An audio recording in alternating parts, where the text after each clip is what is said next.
Welcome to this presentation in which I'm sharing my experience of using metaphors in my teaching practice. So let's begin with a quote from Haruki Murakami, who says, allegories and metaphors are not something you should explain in words. You just grasp them and accept them. Despite his advice, I am doing the opposite, so I'm talking about metaphors. Let's see how it goes. So, what is a metaphor? As you know, metaphor is defined as seeing or experiencing or talking about something in terms of something else. In fact, a metaphor represents two domains of semantic fields. These two different semantic domains can be labeled and defined in various ways and have different meanings. So it's a very simple and general definition of metaphor. Examples of metaphors, there are many of them, like time is money, love is a journey, ideas are food, life is a journey, our argument is war, life is game, health is wealth, and the list goes on. Knowledge is power, life is a soul. You are familiar with that. These are very common and popular metaphors. We use metaphors a lot, and sometimes to explain one metaphor, we use another one. So it goes together, like life is a journey and our goals are the distant mountains on the horizon. So you can see one metaphor that talks about life as a journey and our goals like a mountain we need to reach. Emotions are storms and resilience is the lighthouse that guides us through. Or love is a journey and trust is the bridge we build along the way. Or learning is a journey and knowledge is the map that guides us. So the list goes on again. Sometimes for one concept, we have different metaphors. For example, for time, we say time is gold, time is money, time flies, time is a gift, time is a thief, time is a river, time waits for no one, time heals all wounds, time is an illusion, and time is a great teacher. Which one is correct? All of them. Which one is wrong? All of them. It's a paradox. Metaphor illustrates reality very well, but at the same time can be misleading. So, although metaphors are very useful to understand something in a different context, but we need to be aware that using metaphors is not the best answer for everything all the time. At the end of the day, each metaphor has its own strengths and weaknesses. So, for example, if you say time is money, time is much more precious than money. Sometimes we are happy to just give our money to have time. Or so you see, although it's true, or although it looks accurate, but it doesn't tell the whole story. Metaphors function. What are the functions? I categorize them into a few categories. I think metaphors, the first function is to inspire. So, for example, when you say life is a canvas and you are the artist, it's very inspiring because it encourages you that you are basically deciding on your life. Everything is in your control and it's just inspiring. So, although it's not always the case, but again, it's very useful. Some metaphors are, the function of metaphors is to remind. For example, time is a river constantly flowing and never returning. So again, it's just an alarm, it's just a warning, it's just reminding a fact, reminding a reality. To illustrate, the mind is a garden and thoughts are the seeds. To visualize, wise words are a bridge connecting hearts across the divide. To captivate, hope is a candle in the darkest night, flickering with the promise of dawn. To provoke thinking, life is a book with blank pages waiting for us to write our own story. And finally, as I said earlier, to mislead, like time is gold. Yes, that's true. Time is precious. Gold is precious too, but sometimes time is much more precious than gold. So these are different functions of metaphors. In each metaphor, we have a source domain and target domain. For example, when we are talking about money as a source domain, then we use time as a target domain. Then we are talking about spending time, saving time. As you know, no one can save time, but we say that, and it makes sense. Wasting time, investing time, or budgeting time. So it's understandable, it's clear for us, but again, it has own strengths and weaknesses.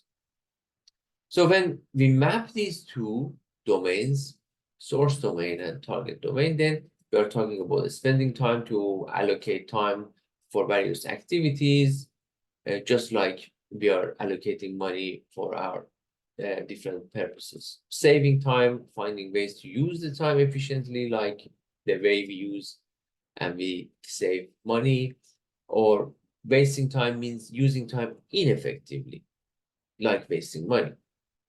Investing time, putting time into activities expected to generate benefits, like investing money. Budgeting time, planning how to allocate time, just as we would create a budget plan. So in 1980, two scholars, George Lakoff and Mark Johnson, wrote a fascinating book about metaphors.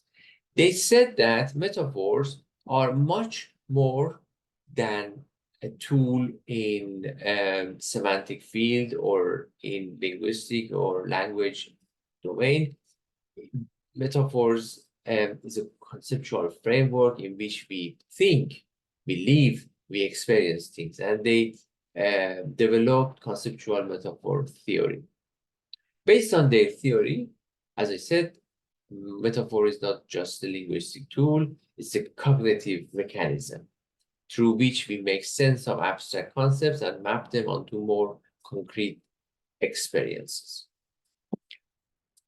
Based on conceptual metaphor theory, metaphor is a fundamental mechanism of the mind, basically. We think metaphorically. It goes beyond language and deeply impacts the way we think, act, perceive the world. A conceptual metaphor involves understanding one idea or conceptual domain in terms of another, and the two domains are known as the source domain and target domain, as I explained earlier. Metaphor are used in education a lot. One example, which is of course earlier than Lakoff and Johnson, is Paulo Freire. Paulo Freire, a Brazilian philosopher of education, he has a metaphor for learning and teaching. He used banking education just to illustrate how in some education system, the policymakers look at a student's mind as a bank account. They need to actually invest their ideology and way of life and the way of thinking in that. So this is a very famous example of using metaphor to explain two various forms of educational systems. And Paulo Freire suggested emancipation, rather than teaching a student ideas, we need to teach them how to think, to teach them how to liberate, how to be critical thinkers, how to be independent lifelong learners. So this is just one example. In my practice, I use metaphor to teach students how to, for example, write their assessments, write their essays. One of the metaphors that I use is cooking. So I look at the whole process of writing an essay or another form of assessment as cooking. So for cooking, you have some ingredients, you have a recipe to follow, you just go to supermarket, you buy the ingredients, you bring them home, you chop them, slice them, mix them, and basically it takes time, and eventually you serve them. So for each part, I explain how does it work. For example, selecting ingredients. When you are looking at the literature, when you are searching databases, you are looking at different journals, you select the papers. Recipe is the assessment instruction. So for each assessment, you have a recipe. By chopping, I mean analyzing, breaking down the whole ideas of each paper into a smaller parts. Mixing them is a synthesizing of the ideas. And writing as a cooking is a process. So it doesn't happen quickly. You need to invest time. Again, another metaphor. You need to be patient because you just write the draft and then you revise it. So it cooks over time. And when you present it, it's just like serving the food. So the other metaphor that I use is presenting of your garden. Imagine that your essay is a garden that you developed, and then you invite visitors to come inside and visit. So you prepare your essay. The opening gate is the introduction. You open the gate and invite people to come in by introduction. So your introduction should be informative and letting them know what to expect to see in your garden in this metaphor, and your essay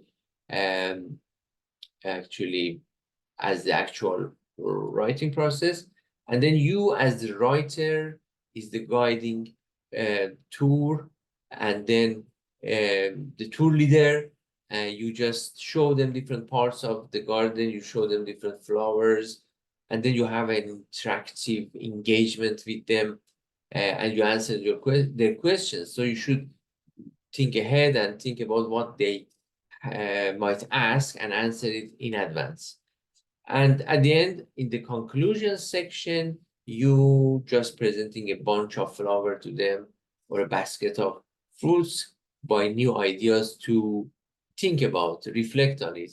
So your conclusion is not end of the story, it's just another step for future. So these are two examples of metaphors that I use. There are more, but in this presentation, I really talk about these two. And then these are some references if you are interested to follow these topics. So you can look at these references. And I finish with another quote from Murakami: "For everything around us is a product of connectivity, and nothing was absolute. Pain was a metaphor, and the rest you can read here. And what else could I do?" Thank you for your attention, and I hope to see your comments and questions in the comment section. Thank you.